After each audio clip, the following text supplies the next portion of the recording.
Welcome back, everyone. Think adoption first. That is the mission of the Harlingen Humane Society. This morning, we have Frank Quiñones here, who's the shelter manager, and he's brought our pet of the week. What's her name today, Frank?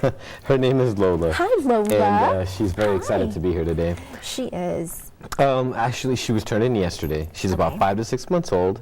And so I picked her. I think we talked yesterday, and they had just barely turned her in, and I had her in my hands, and she's a very sweet little dog, indoor dog. She's about 5.5 months old. I think I may have said that already, but she just came straight from an indoor home, and she is scared like out of her mind there at this shelter. Yeah, so we're trying to keep her, a little happy right now because poor Lola, somebody actually adopted her and returned her, unfortunately. Right, and that happens a lot. And so when we do encourage people to adopt, but at the same time, when you do adopt, you want to make sure that it is a lifetime commitment. Like these pets are looking forward to being there when you're home for a long time. We're hoping that they'd be there for a long time because, of course, anytime an animal is turned into the shelter, it's stress on the other dogs that we're trying to save.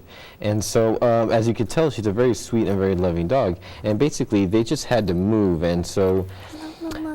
Sometimes we do have situations where people kind of come from out of town, or maybe perhaps they're in the military, maybe, and so they adopt a few pets, and then when it's time to go, they drop them off. They give them up. Yeah, and they bring them right back, and it's kind of like, well, you already found our home once, why don't you do it again? And that's what we want to encourage our viewers. We want to encourage them to remember that, they're members of the family as well. It's a big responsibility and something that you should take seriously.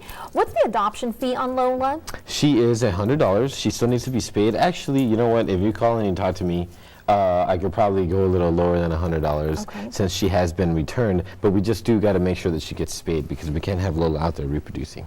Absolutely not, because spaying and neutering, that is the best way to control the pet population. You also have a big event that's coming up? This Saturday we're having our monthly rabies clinic, and if you need to get some vaccines for your pet and you can't exactly afford to make it to the vet, or it's inconvenient for you, you can just show up, and we got these any kind of vaccine that you need. We got heartworm preventative and heartworm testing, and we also provide spaying and neutering services. So we do as much as we can for the public. The number to call? 425-7297. That's 425-PAUSE. Little pause like Lola's. Okay, everybody be sure to call up Frank Quiñones over at the Harlingen Humane Society to adopt Lola, or go by and check out all of the wonderful pets that they have there, dogs and cats available. We'll be right back.